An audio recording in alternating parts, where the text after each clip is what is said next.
Here's a full-length article of approximately 1,600 words for a YouTube script or blog about the 1994 Buick Roadmaster, written as a continuous narrative without section headings.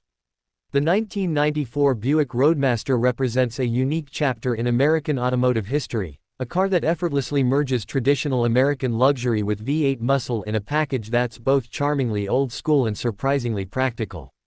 As one of the last full-size, rear-wheel drive, body-on-frame sedans produced by General Motors, the Roadmaster stood as a bold final act before the industry shifted toward more compact, front-wheel drive vehicles. It was a car that didn't apologize for its size, presence, or ambitions. Instead, it offered a plush, roomy experience, reminiscent of the golden age of American sedans, while also boasting modern performance thanks to a surprising addition under the hood. To truly appreciate the 1994 Buick Roadmaster, it's important to understand the context of its era. By the early 90s, the American car landscape was changing. SUVs were gaining popularity, minivans were dominating family transportation, and the days of full-size sedans being driveway staples were fading. Yet, in the midst of all that transition, Buick introduced a car that was a throwback to American excess, with a long hood, an expansive cabin, and a trunk that could swallow just about anything you threw in it. Measuring over 18 feet in length and tipping the scales at more than 4,300 pounds, the Roadmaster was unapologetically big. But that size translated into something special. It offered an unparalleled level of comfort and a ride quality that felt like you were gliding over the road. What truly set the 1994 model apart from its predecessors was its engine. For this model year, Buick dropped in the legendary LT1 5.7-liter V8 engine, the same powerplant found in the Chevrolet Corvette of the same era. Though detuned slightly for the Roadmaster, producing 260 horsepower and 330 pound-feet of torque, it transformed the car into a legitimate sleeper. This wasn't just a lazy cruiser anymore, it was a full-size sedan with serious muscle. Paired with a 4-speed automatic transmission, the Roadmaster could sprint from 0 to 60 miles per hour in just over 7 seconds, a remarkable feat for such a large vehicle. It surprised many with how quickly it could move, all while maintaining the serene, cushiony ride that defined Buick luxury. The exterior design of the Roadmaster in 1994 may not have been groundbreaking, but it was certainly distinctive. With its long, sweeping lines, wide chrome grille, and classic wire wheel covers or alloy wheels on higher trims, it had a stately presence. The wood-grain side paneling available on the wagon version added a touch of nostalgic Americana, paying homage to the iconic family wagons of decades past. Meanwhile, the sedan version had a more formal look, one that suggested the driver cared about comfort and elegance more than trends. It wasn't trying to be sporty or flashy. It was content being a Buick, traditional, refined, and quietly confident. Inside, the Roadmaster was a haven of plush materials, spaciousness, and a level of attention to detail that catered to older buyers who valued comfort above all else. The interior featured large, cushy seats that resembled living room furniture, finished in cloth or available leather. There was seating for 6, thanks to front and rear bench seats, making it an ideal vehicle for road trips or large families. The dashboard was simple and clean, with wood-grain trim and easy-to-read analog gauges. While it lacked some of the digital sophistication of modern cars, it made up for it in ease of use and charm.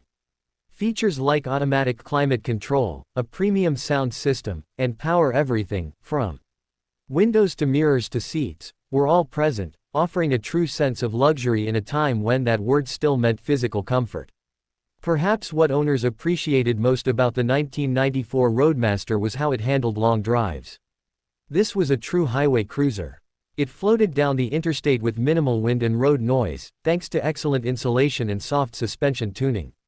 The steering was light and easy, perfect for casual driving, though not particularly engaging in a sporty sense.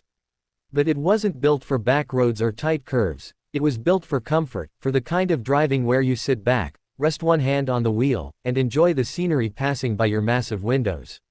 The soft suspension soaked up bumps like few cars could, making it one of the most comfortable rides of its time. The Roadmaster wagon version was equally noteworthy. It combined all the luxuries of the sedan with immense practicality. With the rear seats folded, it offered nearly 90 cubic feet of cargo space, rivaling or exceeding many of today's large SUVs. And with rear-facing third-row seats, it could accommodate up to 8 passengers. It was the ultimate road trip vehicle before SUVs became the go-to option. People who owned Roadmaster wagons often describe them with a kind of reverence, remembering how they hauled everything from furniture to families across long distances with ease and grace. Fuel economy was, unsurprisingly, not a strong suit. The 5.7-liter V8 drank premium fuel and delivered around 17 miles per gallon combined. But few buyers complained. They weren't looking for efficiency. They were looking for presence, power, and comfort. And on those fronts, the Roadmaster delivered in spades. Another aspect that endears the Roadmaster to enthusiasts today is its durability and simplicity. Built on GM's B-body platform, shared with the Chevrolet Caprice and the Cadillac Fleetwood, the Roadmaster had a reputation for reliability and longevity.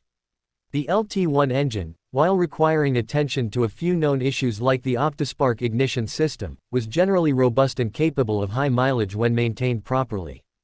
Parts are relatively easy to find even today, and a healthy aftermarket exists for those looking to restore or modify their Roadmasters.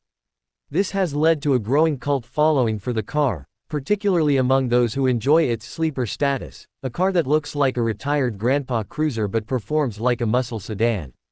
In 1996, the Roadmaster was discontinued, bringing an end to Buick's long tradition of big rear-wheel drive sedans. It was a victim of shifting tastes, rising fuel economy standards, and the increasing popularity of SUVs. Yet in its brief return from 1991 to 1996, the Roadmaster made a lasting impression. The 1994 model year, in particular, represents the sweet spot. It had the upgraded powertrain and refined features that made it the most desirable of the bunch. Today, the 1994 Buick Roadmaster stands as a symbol of a bygone era. It's a car that refuses to conform to modern expectations, and that's exactly why it's beloved. It was big when cars were getting smaller. It was rear-wheel drive when most sedans were moving to front-wheel drive. It offered V8 power in a world increasingly focused on fuel efficiency. And yet, it wasn't trying to be rebellious, it was simply staying true to its roots. That authenticity is rare, and it's part of why the Roadmaster has aged so well. Collectors and enthusiasts are starting to pay more attention to the Roadmaster. Values are slowly rising, especially for well-preserved or low-mileage examples.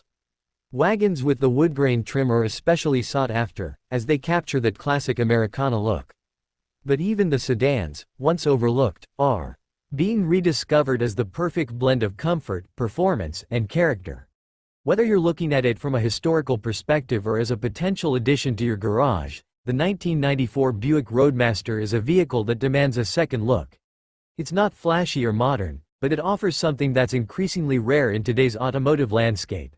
A genuine driving experience rooted in comfort, power, and old-school charm. It's a car that makes no excuses, wears its heritage with pride, and invites you to enjoy the ride, wherever the road may take you. Would you like me to adapt this for a spoken voiceover style for YouTube, or keep it as a blog-style narrative?